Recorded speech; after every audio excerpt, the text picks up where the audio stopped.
in the Bible. It's called the Revelation of John, but it's really the revelation of Jesus Christ, something that he revealed to John. To many people today, the book of the Revelation is a weird book. It's full of all sorts of symbols and images and numbers and beasts and monsters. And as we read it, many people feel they're out of their depth, and perhaps rightly so, because so many people have disagreed about the interpretation of some passages. In this 12th and 13th chapters, John tells us about 3 terrible creatures that the Christian is to face in the world, what are called the dragon, the beast, and the false prophet. As we read these chapters, I want you to realize that John is seeking in these chapters to encourage Christians to endure, to be patient, to tell them that we're going to win in the end, however dark the days might be that we happen to pass through. And he has these strange visions in these 2 chapters. We're going to read the 2 chapters, or most of the 2 chapters together this morning, but I want us to turn just now to chapter 12, where he has the first of these great images presented to him. A great and wondrous sign appeared in heaven, a woman clothed with the sun, with the moon under her feet, and a crown of 12 stars on her head. She was pregnant and cried out in pain as she was about to give birth.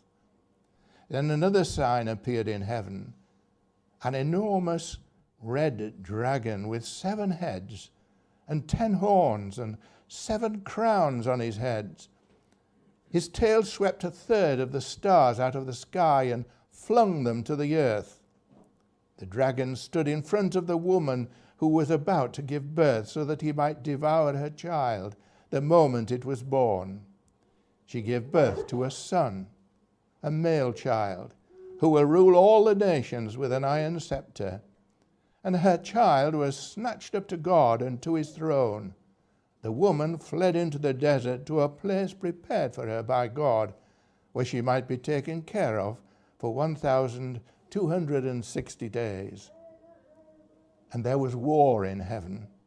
Michael and his angels fought against the dragon, and the dragon and his angels fought back. But he was not strong enough, and they lost their place in heaven. The great dragon was hurled down, that ancient serpent called the devil or Satan, who leads the whole world astray. He was hurled to the earth, and his angels with him.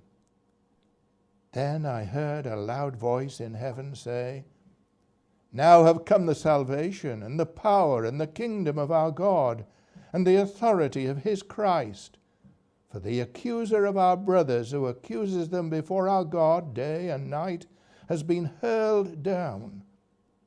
They overcame him by the blood of the Lamb and by the word of their testimony. They did not love their lives so much as to shrink from death. Therefore rejoice, you heavens, and you who dwell in them. But woe to the earth and the sea, because the devil has gone down to you. He is filled with fury, because he knows that his time is short." So may God add his blessing to that reading from his word.